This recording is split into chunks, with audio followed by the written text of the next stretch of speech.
Start. Good morning students. चल रहा था ट्रांसफॉर्मेशन।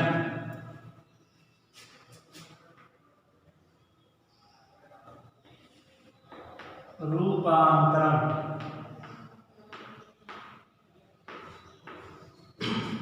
यही पढ़ रहे थे, ट्रांसफॉर्मेशन रूपांतरण। और ट्रांसफॉर्मेशन में आप पढ़ रहे थे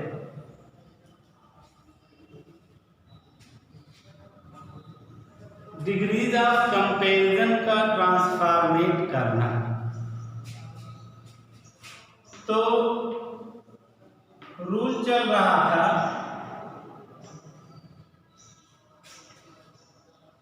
कि डिग्री ऑफ कंपैरिजन जो होता है वो 3 प्रकार का होता है, पॉजिटिव, कंपैरेटिव और सुपरलेटिव। ये सब पढ़ने के बाद हम आपको बताए थे कि कुछ अलग प्रकार का सेंटेंस बता रहे थे। जरा उस सेंटेंस के बारे में देख लीजिए कि जब पॉजिटिव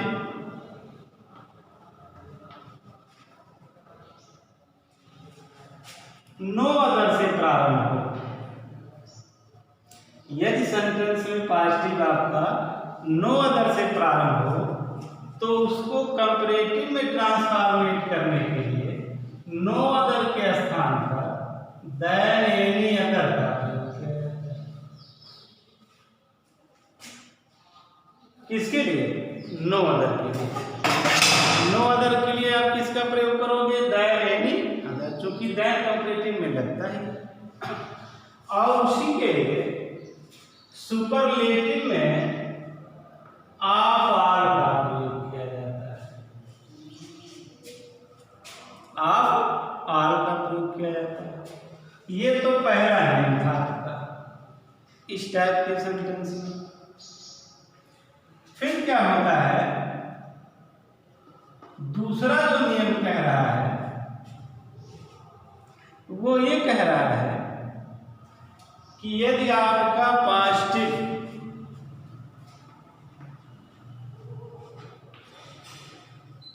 वेरी फ्यू से प्रारंभ हो, किससे?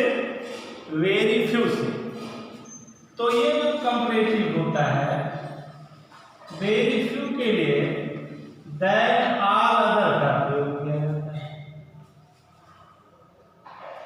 और सुपरलेटिव जो होता है उसमें वन ऑफ द का प्रयोग किया जाता है। ये दो नियम आपके जो है बहुत ही इंपॉर्टेंट है, महत्वपूर्ण है। इसको आप चार्ट वाइज बना करके लिख लीजिएगा। Positive, comparative, superlative. पहला रूल जिसकी चर्चा उस दिन हम वीडियो में किए थे, यदि पॉजिटिव में नो अदर से प्रारंभ है तो कंपैरेटिव में नो अदर के स्थान पर आपको देन एनी अदर का प्रयोग करना पड़ेगा। बाकी रूल जैसे बताए थे वैसे ही चलेगा। फिर उसको सुपरलेटिव में ट्रांसफॉर्मेट करना है तो सुपरलेटिव में नो अदर के लिए आपको ऑफ ऑल का प्रयोग करना पड़ेगा। ओके। फिर सेकंड रूल आपको आ गया जो अभी हम चर्चा जिसके बारे में नहीं किए थे, आज चर्चा करेंगे, दैट इज वेरी फ्यू। यदि आपका पॉजिटिव डिग्री वेरी फ्यू से प्रारंभ होता है तो वेरी फ्यू के स्थान पर कंपैरेटिव में देन ऑल अदर का प्रयोग किया जाता है। और जब उसे सुपरलेटिव बनाते हैं तो वन ऑफ द, बाकी सुपरलेटिव डिग्री द के बाद डैश कर दिया है, इसका प्रयोग किया जाता है। अब इसको मिटाने के बाद हम देख रहे हैं आपको एग्जाम्पल बताना है। इस नियम को लिख लीजिएगा ऐसे जैसे हमने चार्ट बनाया था, जिससे ये भूलने न पाए। अब जरा देखिए एग्जाम्पल आपका है। एग्जाम्पल आपका कह रहा है, उस दिन भी हमने बताया था नो अदर poet is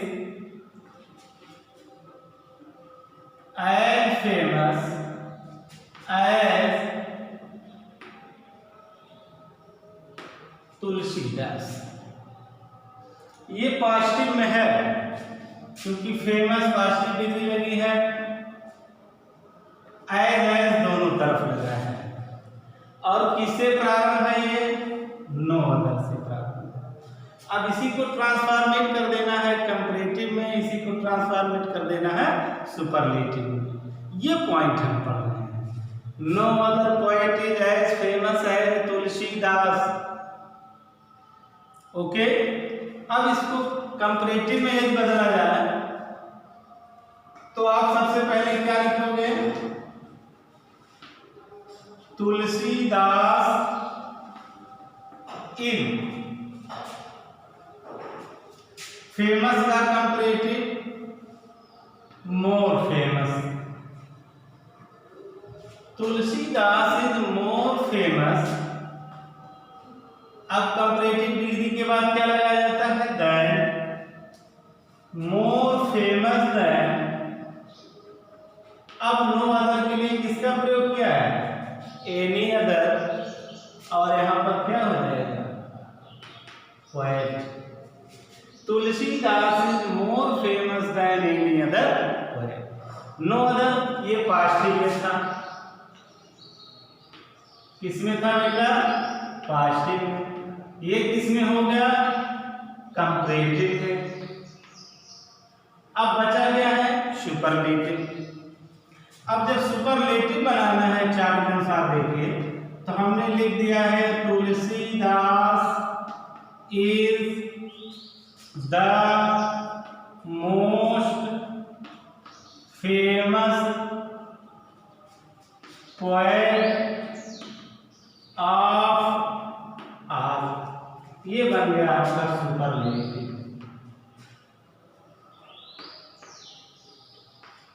क्या बन गया?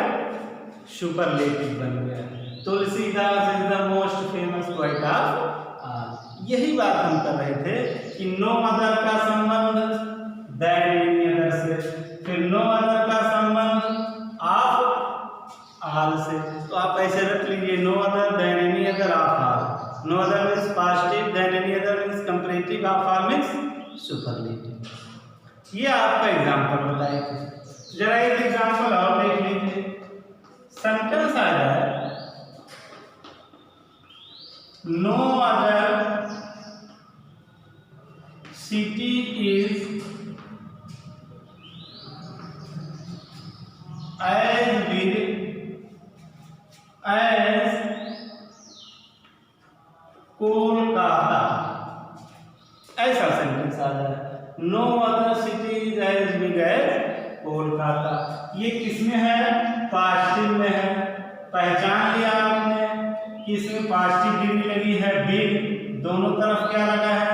एज। और ये किससे प्रारंभ है? नो अदर से। तो वही रूल आप प्रारंभ कर दीजिए। क्या हो जाएगा? पहले कंपैरेटिव बनाइए।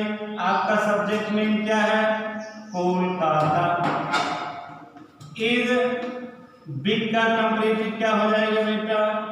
Bigger than any other city. ये आपका बन गया कंपैरेटिव में। किसमें बन गया? कंपैरेटिव में। Kolkata is bigger than any other city. Okay, इसी को कहा जाता है कंपैरेटिव में चेंज करना। फिर इसको क्या बना दें? सुपरलेटिव। जरा देख लीजिए तो सबसे पहले आप क्या लिखोगे? Kolkata is the biggest city of all. ये किस में बन गया? Superlative. Kolkata is the biggest city of all किस में बन गया? सुपरलेटिव में। कोई प्रॉब्लम? बिल्कुल इजी है ना? नियम से चलिएगा। फिर अब जरा देख लीजिए दूसरा जो था, दूसरा जो था आपका कि जब पास्टिव किससे प्रारंभ हो? वेरी फ्यू से। तो उसका वेरी फ्यू से प्रारंभ होने का वो सेंटेंस बनने का तरीका देख लीजिए। Very few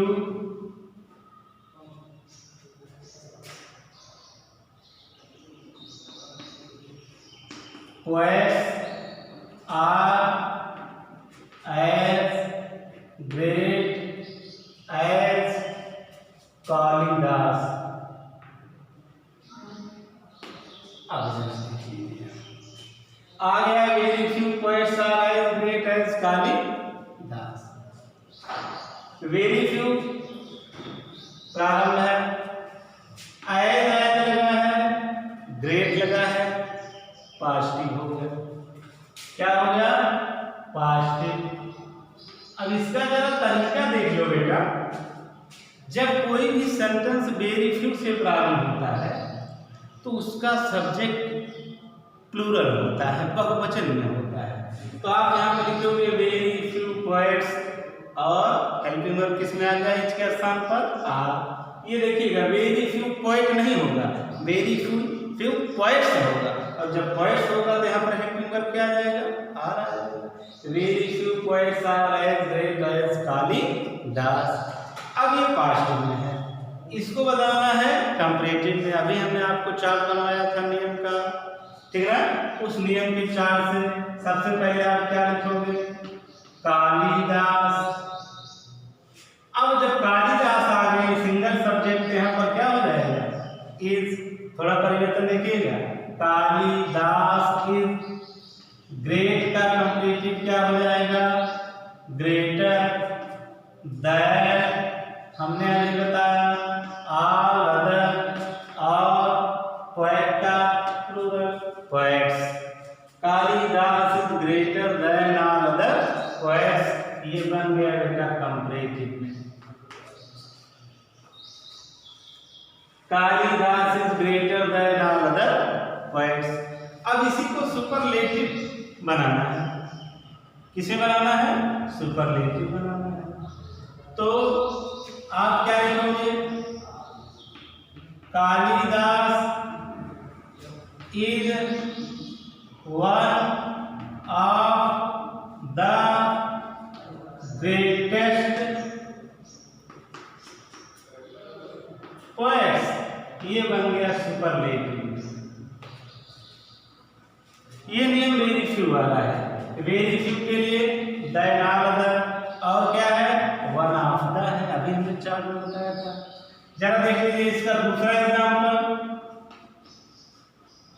very few metals are as valuable, कीमती। वैल्यूएबल मींस कीमती। Very few metals are as valuable as gold. बोलो किसमें है? ये पास्टिव में है। किसमें है? पास्टिव में है। किससे प्रारंभ है? वेरी फ्यू से। वेरी फ्यू से जब प्रारंभ होता है तो मेटल्स लगता है। मेटल्स के लिए हेल्पिंग वर्ब आर एज लगा है, और वैल्यूएबल पास्टिव डिग्री है कंपैरिजन की। Very few metals are as valuable as gold. अब इसको किसमें बदलना है? कंपैरेटिव में। तो सबसे पहले आप क्या लिखोगे? गोल्ड। अब गोल्ड के लिए क्या लगाओगे? इज, ठीक है? वैल्यूएबल का comparative degree more valuable. Gold is more valuable then all other metals. ये बन गया कंपैरेटिव। ध्यान से पढ़िएगा। Gold is more valuable then all other metals. अब क्या बनाना है? सुपरलेटिव में बनाना है। तो आप क्या लिखोगे? Gold is one of the most valuable metals. ये बन गया superlative. Gold is one of the most valuable metals. ये किसमें बन गया? सुपरलेटिव में। इसी को कहा जाता है changing of degrees of comparison. एक से दूसरे में ट्रांसफॉर्मेट कर देना, लेकिन उसके अर्थ में कोई परिवर्तन न होने पाए। इस दोनों नियम को आप नो अदर वेरी फ्यू वाले पूर्णतः पढ़ करके रख लीजिएगा और इसका नोट्स बना लीजिएगा, ठीक ना। और इससे एक्सरसाइज कीजिएगा। जब ट्रांसफॉर्मेशन समाप्त हो जाएगा तो एक नियम के बाद ट्रांसफॉर्मेशन समाप्त कर देंगे, तो फिर आपके पूरे ट्रांसफॉर्मेशन का एक टेस्ट दिया जाएगा और उसमें ये सेंटेंस ऐसे सेंटेंस जरूर दिए जाएंगे। ओके बेटा, थैंक यू।